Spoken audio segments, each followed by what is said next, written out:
This is the third session that describes the control and regulation of respiration. The learning objectives are to describe the non-chemical regulation of respiration and to describe the clinical application of today's session. The non-chemical regulation of respiration involves regulation of the activity of the respiratory center according to the body needs by impulses reaching it from higher center or from the large number of sensors located in the lung, in the cardiovascular system, in the muscle, tendons, skin, and viscera along the afferent nervous pathway. Afferents coming from the higher centers includes the cerebral cortex and the hypothalamus. Afferent fibers from the cerebral cortex are responsible for voluntary respiration. Even though breathing is an automatic involuntary spontaneous event, yet both inspiration and expiration are under voluntary control to a considerable extent, and the cerebral cortex can override the function of the respiratory center in the brainstem within limits. So, talking, singing, playing wind instrument are controlled expiratory effort, and inspiration occurs at the end of each expiratory effort. This is done by excitatory and inhibitory afferent passes from the cerebral cortex to the respiratory center neurons in the brainstem, or it bypasses the cerebral center and passes directly to the spinal motor neurons of the respiratory muscle along the corticospinal and the bulbospinal tracts. Two forms of voluntary respiration can be performed: voluntary hyperventilation and voluntary apnea, which is holding the breath. Starting with the voluntary hyperventilation. Voluntary hyperventilation can be done, but its duration is limited to the carbon dioxide level in the blood. When the partial pressure of carbon dioxide decreases, respiration stops for a while, and then it is resumed again when the carbon dioxide accumulates and reaches its normal level. Now the voluntary apnea, which is holding the breath. A person can voluntarily stop breathing, just like during swimming, but after approximately 45 to 60 seconds, the person has uncontrollable desire to breathe. This is known as the break point. The decrease in the arterial partial pressure of oxygen and the increase in the arterial partial pressure of carbon dioxide are the main causes for the break point. At this point, the chemical drive to respiration overwhelms the voluntary suppression of breathing, and breathing can no longer be voluntarily inhibited. It's important to know that the duration of voluntary breath holding can be prolonged by initial hyperventilation before breath holding that will prolong the breath holding time by 15 to 20 seconds. Hyperventilation lowers the arterial partial pressure of carbon dioxide, and as a result, it takes longer duration of breath holding to increase the partial pressure of carbon dioxide to critical level. Also, the prior inhalation of pure oxygen for 1 minute may increase the duration of breath holding up to 5 minutes. Also, holding the breath in full inspiratory position causes inhibition of the respiratory center orders coming from the pulmonary stretch receptor. Some visceral reflexes also may increase the duration of voluntary breath holding, such as swallowing. Afferents coming from higher centers includes the afferents coming from the hypothalamus. The hypothalamus is a higher center for integration of visceral and somatic function under various conditions. It contains many nerve centers, some of which have definite relation to respiration. The higher parasympathetic center, when stimulated, such as in severe pain, it inhibits respiration. The higher sympathetic centers, when stimulated, such as in emotion, it stimulates respiration. The temperature-relating center, when stimulated, such as in fever, it stimulates respiration. Now the afferents from the respiratory receptors. Receptors found in the upper respiratory passage and in the lungs initiate protective reflexes to stimulate the respiratory centers. The upper respiratory passage. The mucosa of the nose, nasopharynx, trachea, larynx, and bronchi contain irritant receptors that are stimulated by mechanical irritant such as the dust particle, the mucus, or the food, or by chemical irritants such as the cigarette smoke or the irritant gas. These receptors are present below and in between the epithelial cells. Activation of these receptors causes coughing, sneezing, and/or bronchoconstriction. The first protective reflex is coughing. This reflex is initiated by irritation of the trachea, larynx, and bronchi. The afferent impulses reach the medulla via the vagus nerve and produce the following sequence of events. Deep inspiration followed by forced expiration while the glottis is closed. Contraction of the abdominal muscle causes marked rise in the intra-abdominal pressure up to 100 mm mercury. Then, suddenly the glottis opens and the air is expelled out explosively. Air velocity may reach several hundred km per hour. Consequently, the irritant foreign material like the dust particles or the bronchial mucus are expelled out. The second protective reflex is the sneezing. This reflex is initiated by irritation of the nasal mucosa. The afferent impulses reach the medulla via the trigeminal nerve and produce the same sequence of events as in the coughing reflex, except that the glottis remains open and the posterior nasal opening is closed by elevation of the soft palate.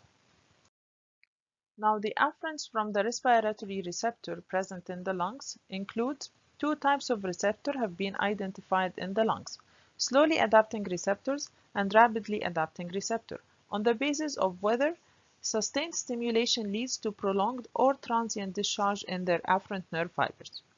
The slowly adapting receptors are the pulmonary stretch receptors, while the rapid adapting receptors are the lung irritant receptors and the J receptors. When stimulated, these receptors send information to the respiratory center in the medulla via the vagus nerve. Now, the pulmonary stretch receptors. These receptors lie within the airway smooth muscle. They are stimulated by lung inflation and airway distension, and their activity is sustained as long as the lung is inflated. Stimulation of these receptors initiate the Herring-Brewer reflex, which terminates or switch off inspiration by sending inhibitory impulses to both the apneustic center and the inspiratory neuron in the dorsal respiratory group. This reflex is not very powerful in adult human, but functions in the newly born. The reflex appears to be mainly a protective mechanism for preventing lung overinflation rather than being an important component in the control of normal rate and depth of breathing. Lung irritant receptors. These receptors are present in the mucosa of the bronchi and bronchioles. They are an extension of the irritant receptors of the upper airway passage. They are stimulated by mechanical stimuli such as the dust particle or chemical irritants that may be exogenous, such as the irritant gas and cigarette smoke, or endogenous, such as the histamine released in cases of allergy. These receptors initiate reflexes that causes coughing, bronchoconstriction, and apnea. The coughing is produced in an attempt to expel the irritant substance. Bronchospasm and apnea may limit penetration of the dangerous substance to the lung. Now, J receptors. The term J, or juxtacapillary receptors, is used because these receptors are present in the alveolar wall close to the pulmonary capillaries. They are stimulated by increase in pulmonary interstitial fluid pressure or capillary pressure, as in cases of pulmonary congestion associated with left side heart failure and pulmonary embolism. These receptors initiate reflexes that causes rapid shallow breathing, that's to say tachypnea, or difficult breathing, which is dyspnea, accompanied by bradycardia and hypotension. These receptors don't participate in regulation of normal resting breathing. However, they give information about conditions that increase pulmonary capillary pressure. Remember that the lung contains different types of receptor. Stretch receptor, they are stimulated by lung inflation. Irritant receptor, they are stimulated by chemical and mechanical irritant. J receptor, they are stimulated by increase in the pulmonary interstitial fluid pressure or the capillary pressure, as in cases of pulmonary congestion associated with left side heart failure and pulmonary embolism. Afferents from the chest wall receptors. These receptors are located in the chest wall muscles and their tendons. They transmit afferent information of chest wall position and respiratory effort.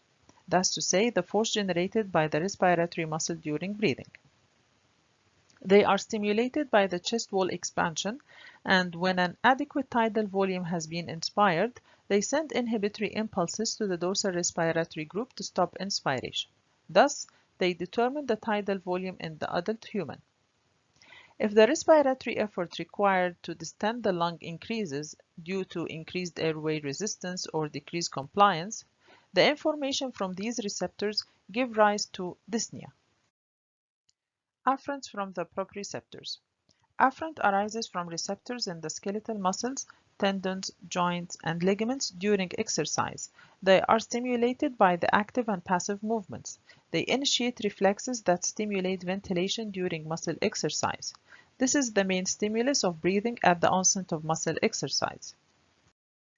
Respiratory reflexes arising from cardiovascular system. It's important to know that the oxygen supply to and the carbon dioxide removal from the tissue does not only depend on the respiratory movement, that's to say the ventilation, but also depend on efficient circulation, that's to say perfusion in both pulmonary and systemic circulation. So, perfusion of the ventilated alveoli is essential for gas exchange. Therefore, the respiratory and the circulatory systems are integrated at various levels of the CNS, mainly at the cerebral cortex, hypothalamus, and medulla. The medulla contains the control centers for both respiratory and cardiovascular systems. Afferent from the chemoreceptors relay on the cardiovascular centers in addition to the respiratory center. The afferent from the baroreceptor relay on the respiratory center in addition to the cardiovascular centers. The receptors in the cardiovascular system that send afferents to the respiratory centers include the arterial baroreceptor, the high pressure receptors, and the atrial pressure receptors, the low pressure receptors. Afferent from the arterial baroreceptors, the high pressure receptors. These receptors are present in the aortic arch and the carotid sinus. They are stimulated by the changes in the arterial blood pressure and the pulse pressure. They send afferent impulses along branches of the vagus and glossopharyngeal nerve, that's to say, the buffer nerves. An increase in the arterial blood pressure can inhibit respiration through stimulation of the arterial baroreceptor. This effect can be proved experimentally by injecting noradrenaline or large dose of adrenaline and record its effect on respiration. Adrenaline will cause vasoconstriction and increase in the arterial blood pressure, which will stimulate the arterial baroreceptor, which will send impulses to the respiratory center, inhibiting it, leading to what is called adrenaline apnea. So, the increase in the arterial blood pressure stimulates the baroreceptor. This will lead to decrease in the rate and depth of breathing, which will decrease the venous return to the heart, which will decrease the cardiac output and decrease the arterial blood pressure. Thus, we are removing the stimulus. But this is of little importance. On the other hand, the drop in the arterial blood pressure, such as in cases of hemorrhage, will decrease the inhibitory impulse from the arterial baroreceptor to the respiratory center, causing stimulation of respiration. So, the decrease in the arterial blood pressure stimulates breathing by decreasing the baroreceptor discharge to the respiratory center, stimulation of the peripheral chemoreceptor by decreased oxygen and increase in hydrogen ion concentration, which will lead to hyperventilation, and this is observed in shock. It's important to know that the drop of arterial blood pressure will lead to stimulation of breathing by decreasing the baroreceptor discharge to the respiratory center and by stimulation of the peripheral chemoreceptor, as the decreased partial pressure of carbon dioxide is detected by the glomus cell and the carotid body, which will lead to sending signal to the medullary center to increase the ventilation. Afferents from the atrial receptors, the low pressure receptors. These receptors are present in the right atrium and the big veins. They are stimulated by changes in the venous return and the central venous pressure. Increased venous return will stimulate these receptors, which will send their impulses along the vagus nerve, stimulating the respiratory center. This helps to increase ventilation during muscle exercise, what is known as Harrison's reflex. Increase in the rate of respiration will help the lung to oxygenate the extra amount of blood reaching them from the right ventricle in case of increased venous return. The visceral reflexes that send the information to the respiratory centers include swallowing, hiccup, and yawning. Swallowing and vomiting. Swallowing the food in the pharynx will stimulate receptor in the mucosa of the pharynx, and this will initiate afferent impulses through the glossopharyngeal nerve, causing inhibition of the respiratory center. This causes the temporary apnea which accompanies deglutition. Deglutition apnea is a protective reflex preventing food from entering the respiratory passage during swallowing. Similar apnea occurs during vomiting and straining. These observations indicate the connection between the respiratory center and the medullary centers of the swallowing, vomiting, and defecation. Hiccup. Hiccup is a spasmodic contraction of the diaphragm that produces an inspiration during which the glottis suddenly closes, producing the characteristic sensation and sound.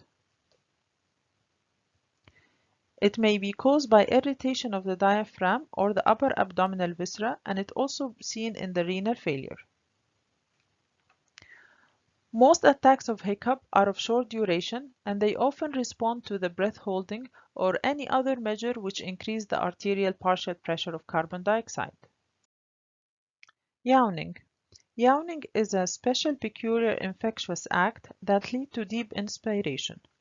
The physiological significance of it is uncertain, but underventilated alveoli tend to collapse, and it has been suggested that the deep inspiration taken during the yawning stretch open them. Yawning also increases the venous return. Now remember that non-chemical regulation of respiration involves regulation of the activity of the respiratory center according to the body needs by impulses reaching it from higher center, from large number of sensors located in the lung, cardiovascular system, muscle, tendon, joint, skin, viscera, along afferent nervous pathways. Now, what could be the clinical application of this session? From this session, we know that the J receptors are stimulated by increased pulmonary interstitial fluid pressure or capillary pressure, as in cases of pulmonary congestion associated with left side heart failure and pulmonary embolism. These receptors initiate reflexes that cause rapid shallow breathing, difficult breathing, bradycardia, and hypotension. Now we know that the voluntary and the automatic control of breathing are separate from each other. So in some condition that shows compression of the medulla, the automatic control is sometimes disturbed without the loss of the voluntary control, giving us what is known as Ondian curse, or also known as congenital central hypoventilation syndrome. In this, the patient should be awake and remember to breathe, otherwise he will die. Ondian curse has been long recognized as a congenital disorder, but it also can develop later in life as acquired condition in association with damage of the lateral medulla, such as in cases of stroke, trauma, and tumor. Despite the advances in the diagnosis, treatment of Ondian curse continues to rely on the respiratory support with mechanical ventilation and sometimes tracheostomy as a cornerstone for the treatment. Depending on the severity of the condition, the life expectancy is expected to be shortened, although supportive measures are extending the survival even for those who are most severely affected by the condition. By this, we finish today's session. I hope you enjoyed it. Thank you.